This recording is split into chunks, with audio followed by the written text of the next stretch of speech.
Hey, what's up, my muscle? Today, I'm going to review each exercise or each set and rep for you.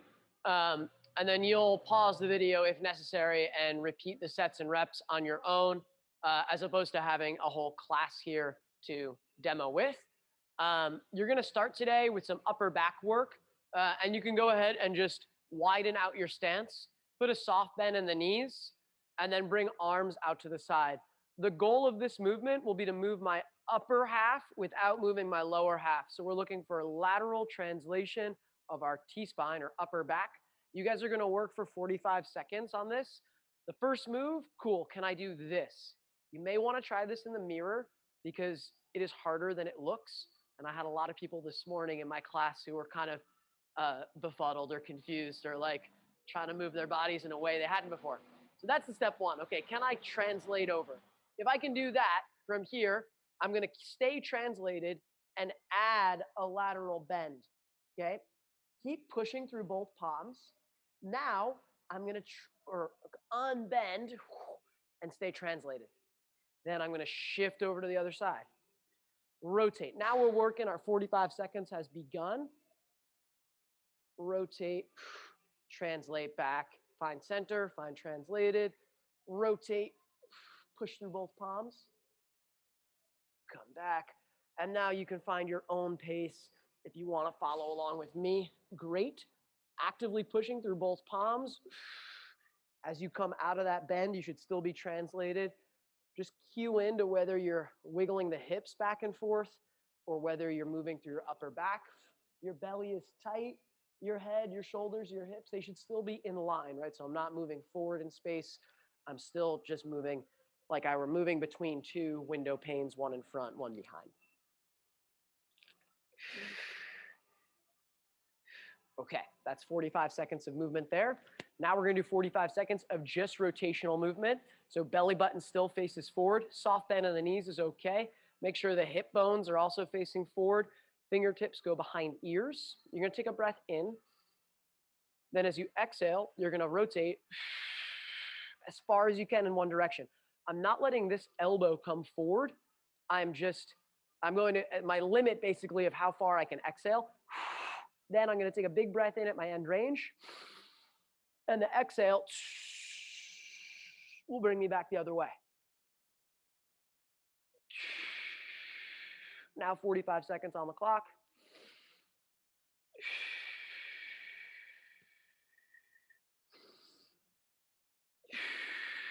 I can feel my upper back working hard. As I exhale, I can really feel obliques.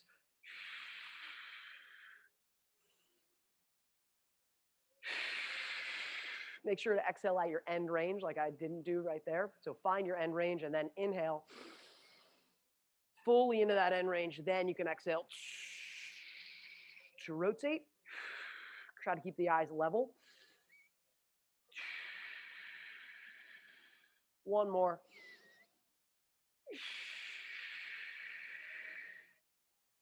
That's 45 seconds of rotations.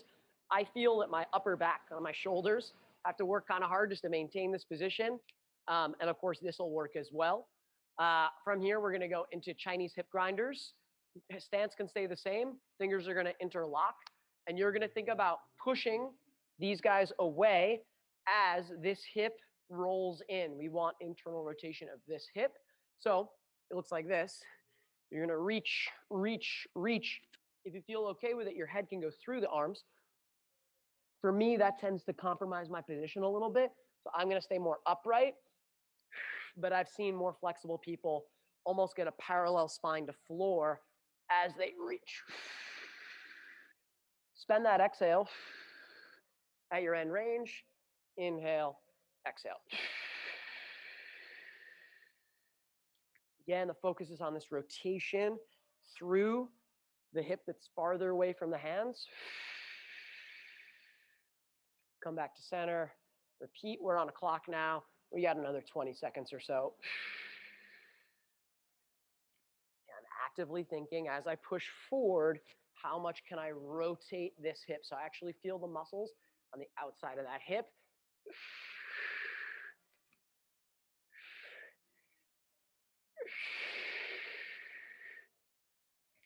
Okay, That's 45 seconds of Chinese hip grinders. At this point, pause the video, repeat that one more time. So 45 seconds of each movement. You've got your T-spine translations, you've got your rotations, and you've got your Chinese hip grinders, 45 seconds for each movement. Just work your way through like we did just there. Okay, you're back, or you didn't pause the video. You're going into some 3-position couch stretch. Now, couch stretch is one we all probably know. You're going to start with your standard couch. I have a little bit of space between my heel and my butt. I'm thinking about squeezing my glute. That's what I yell at my classes about a lot. Just, is this back glute squeezed? So not only am I going to get 3 variations of couch throughout this series, I'm going to get a 3-minute isometric of my back glute, which is going to help me to actively push my hip open in times when I'm not just stretching, but say like I'm extending in a clean. That's the same hip extension that we're trying to find right now. So the clock is on. You're squeezing your back butt cheek. You're driving this hip open. I won't spend the full 3 minutes with you for this, but I will tell you that the next movement is to take this foot and bring it forward a little bit. As you do that, you're going to shift forward, but the hips and shoulders stay in line. I'm not here and I'm not here. I'm hips right over, or shoulders right over hips. You're going to spend 1 minute in this next position. Butt squeeze, same cues. And then you're going to wiggle forward just a little bit more. Same thing, 1 minute, butt squeezed, same cues. I want you to think about keeping the hips squared up. So don't let this turn out. Think about pushing this hip forward so these guys are even. And then you're going to want to go to pretty uncomfortable place where you might grimace a little bit, like, oh, that's the end range of mine. Okay, I'm squeezing. Okay, then I might back off like 5% and try to maintain slight discomfort for the remainder of the time with my exhales longer than my inhales. That's the 3-position couch stretch. You work 3 minutes all on one side, 1 minute, 1 minute, 1 minute, and then 3 minutes all on the other. You're going to pair that with an elevated pigeon stretch. I call this L pigeon sometimes. I get tired of saying elevated. But I like to do foot just hanging over the edge of my bench. Just personal preference. I think that it takes less pressure off my knee. This can be here as well. Okay, this is the basic elevated pigeon. You're going to find a stretch, okay? And then you're going to figure out ways that you can make the stretch more difficult. So you're going to maybe arch your back. That will pull your sit bone further away, and that will create more stretch in the outside of this hip, which is what we're after. You could also play with the angle of your shin and your thigh. So if I open this angle a good bit, where the angle is closer to 90 degrees, I'm going to feel some different stuff stretch. It's more intense personally. But if you close the angle and maybe shift forward, you might feel less stretch. Your job, again, is to find the edge of discomfort that's like, ooh, that sucks, but okay, I'm going to breathe through it. You're going to hang out there for 2 minutes. Exhales longer than inhales.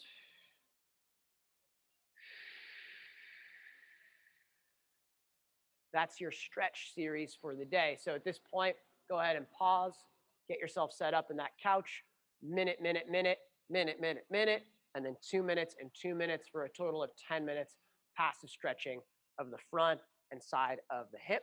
I'll see you in a couple minutes or in 10 minutes, and we'll do some working sets to finish out this class.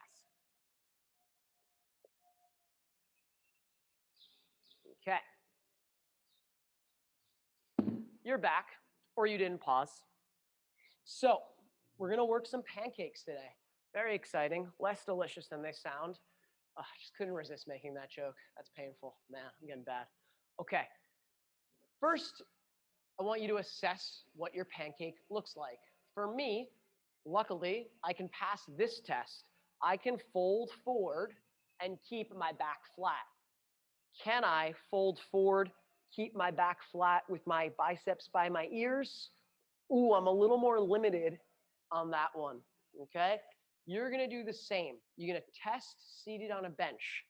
If you can pass that test, you can get some decent degrees of flexion. Spine is long with your biceps by your ears. Then you have permission to lower, perhaps down to a plate or an elevated surface of your choosing. The lower you go, the harder this becomes. The more your hip is flexed to start, the harder it is to find movement. So for this one, you can tell the difference here. I can only really get to here before I start to deviate with the whole spine. So for me, I would use either this or a bench to get the most out of my stretch. With pancake work, there's going to be a little bit of movement in my low back. And that will be a part of this, but what I want to do is minimize that. I want to mostly work from the hip, rolling the pelvis forward and keeping the low back flat. That's an intro to the pancake to let you know that when you go to do these positions, you should be looking for those things. We're going to start with a passive pancake, okay? So in this passive stretch, I'm going to say that it's okay for your back to round. So you're going to take 30 seconds, basically exploring the position. This is one of my tightest ranges, personally, abduction, getting my legs away from one another. But for my passive pancake, I'm going to scoot to the edge of my whatever I'm sitting on, and then I'm just going to let myself fold forward. And it's okay for this one to let this guy round. I'm just feeling a nice stretch here, and I'm just breathing. I had a clock on for 30 seconds. I'm going to go ahead and do this one, so because I need to open up for later demoing. So if you want to go ahead and work along with me, or fast forward 30 seconds and you'll see the next exercise. Oh, but I'm just taking some deep breaths. This side for me always feels really tight. So as I exhale, I'm just thinking about relaxing that.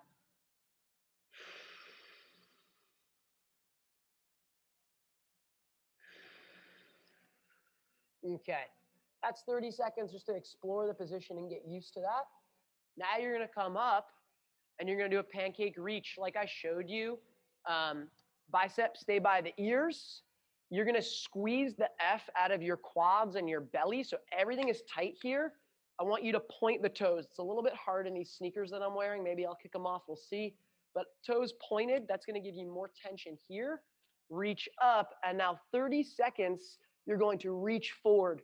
So keep back flat at all costs. If I go lower, I start to lose that. I want to be working my upper back, reaching to the ceiling, squeezing this.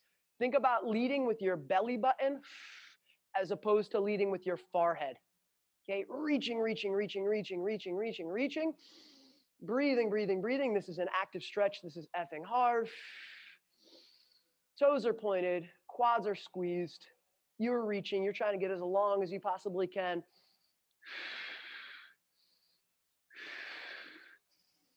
5, 4, 3, 2, 1. Woo. Okay. It's one of the reasons I love gymnastic stretches. They are full body. So not only am I getting a stretch here, I'm working that upper back. Okay, we've done our pancake reaches. Now, I'm going to go for a weighted pancake. This setup is actually really nice for me. This is probably going to be too hard. Even this like inch of difference will make a difference. But since I'm too lazy to go grab a plate, I'll just show you like this. What you're going to do is find that pancake just like you did a second ago. And now this plate, I have a 10-pounder. It's going to go on the back. I'm going to find, instead of bicep by the ear, I'm going to find elbows elevated as much as possible. This is where I'm at with this right now. I'm going to sit up as tall as possible. And now I'm going to pull myself forward, thinking about pulling with my belly button forward, using my quads to pull myself forward. And then I'm going to come back. You're only going to go as far as you can maintain that back flat. So for me, that's not that far. That's okay. Pulling forward, I'm holding 2, 1, come back. Pull forward, reach with the elbows, hold 2, 1, come back. That's 2, pull forward, hold 2, 1, come back, pull forward, 2, 1, Come back. On this one, we're going to hold that end range for 15 seconds. You're thinking, how high can I lift the elbows? How much can I squeeze my hip flexors, my quads? Here we go. Start tall and then hinge forward and reaching 15, 14, 13, etc.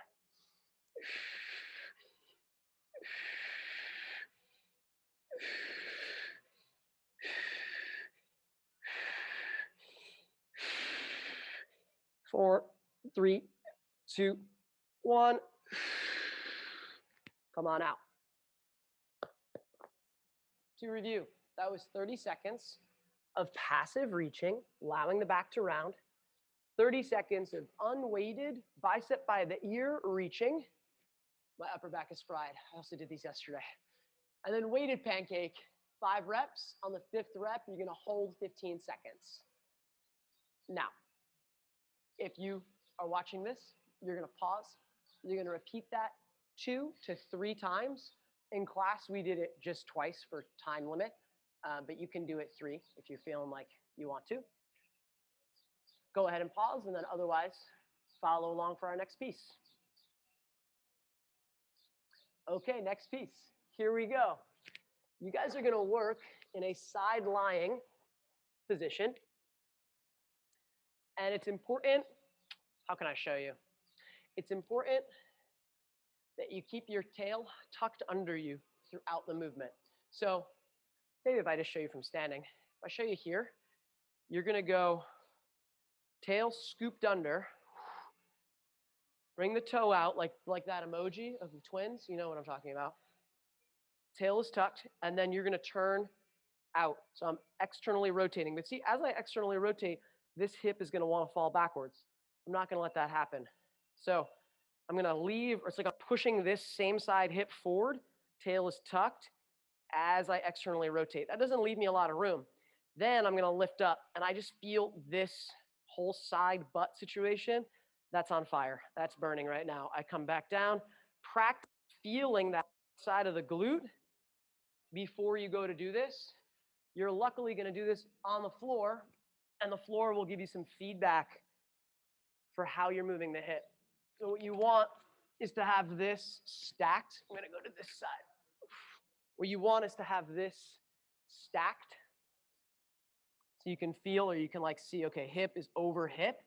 Now we follow the same steps. We tuck our tail, we point our toe, and then we externally rotate. Look, I'm shifting backwards. I don't want that. As you externally rotate, do not shift backwards. So external, that doesn't give me much space to work with. That's okay.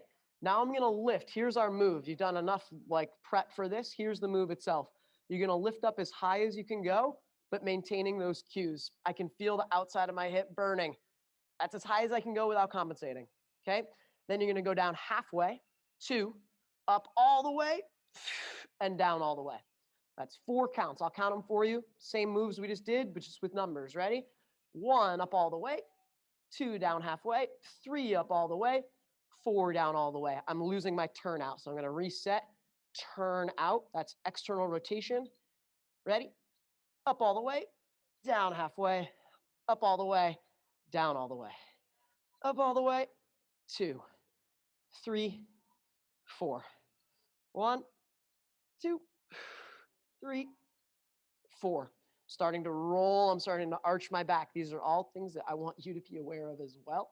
Not an easy exercise, but very easy to tell when you start to break because your hip will roll away from the front. So you guys are going to work 8 repetitions of that complex of 1, 2, 3, 4. That's 1 rep. You can do 8 per side. At this point, let me show you the other movement that you're going to pair this with, and then we'll be off to the races, and you can superset those 2 back and forth for 2 to 3 sets. The other movement is a Copenhagen Plank. You might have heard of these. I don't know why they're called Copenhagen Planks. I think it was because it was a Danish study that showed that they prevented injuries to the groin in some sport. Anyway, now they're called Copenhagen Planks forever. You're going to put a knee up on your bench, and the shin is going to be parallel to the bench. Elbow on the ground. You're going to scoot up like so. The same exact cues are going to apply you must keep your tail scooped and your hip open. So what I don't want is for you to be back here, hip closed. I want you to be open in one line. What we're shooting to feel is the inside of the hip. So we just worked the outside on all those leg lifts. Now we're gonna balance it out with some inside hip work. You're gonna hold 20 seconds. The bottom leg is important too. This one is squeezing up. So it's like I'm squeezing the bench together. Inside of my right adductor right now is on fire. 20 to 30 seconds, 30 if you're really feeling strong. But what we want is quality over quantity. I'd rather you do 2 sets of 10 seconds per side or 10 perfect sets.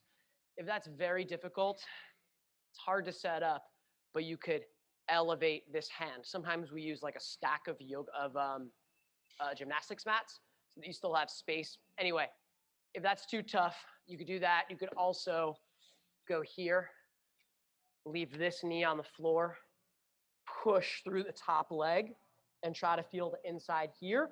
This leg is like kind of working. It's just taking a little bit of weight out of the system, my bottom leg that is. So I'd be pushing down with my top leg, trying to feel this. And this guy's just helping me out. There's another variation of this where you lift the bottom leg, but if the bench is too much, that will likely be too much. So instead, let that knee just drift on the floor to take a little bit of weight out. Those 2 exercises, back to back for 2 to 3 sets. In class, we did 2. And then your finisher, well, you're gonna go ahead and pause, do those 2 sets. I see you. Get to work. Stop watching this video. And then we're gonna finish with horse stance. I joke in my class that I should be the last person to demo this because this, again, is one of my weakest movements or weakest areas, but work with me here. So I'm gonna go a 3 count, as in 1, 2, 3. But if you're super flexible, you might go up to a 4 or a 5 count. If you have the middle splits, you could go as low nearly as your middle split with your feet on the floor. So from this 3 count, I'm gonna pull myself down. As I pull down, the knees travel forward almost like a push jerk, right? And the hips or the chest, torso stays vertical. So I'm pulling into this position like so, okay? I'm gonna try to prevent a ton of turnout, like a ton of duck-footedness, but about a 45, maybe a little bit less is acceptable. And now from here, you're gonna accumulate 3 minutes. So 3 minutes in this stance. I'm thinking about rolling my pelvis forward, just so you can see from the side, pulling down, pulling down, pulling down. I want this arch in my low back. I want like rolling pelvis forward. I don't want the like poopy dog. I don't want a torso angled like this. If you can pull to parallel here and hold, then you are permitted to go wider and hold. But if I go super wide, now it's really hard to pull down to parallel. So you got to find what works for you. It should be a fight to pull to parallel. So like if you're super flexible, go really wide and then try to pull down. You could also experiment playing with wider stances that don't quite get you down to parallel, but you still feel like you're doing work and you still feel like almost a stretch of the adductors while the outsides of the hips work really hard. Last note, if you'd like, you can use a horse stance good morning, and you'll surely see these in a future class, but you find your horse stance, then you do a good morning. Keep the back flat as you send the hips back. Okay, I'm still fighting to roll pelvis forward. And then this allows me to get the knees wider. Now try to keep the knees wide as you come back. That's a good way to kind of warm up the stance, especially in your first 30 seconds.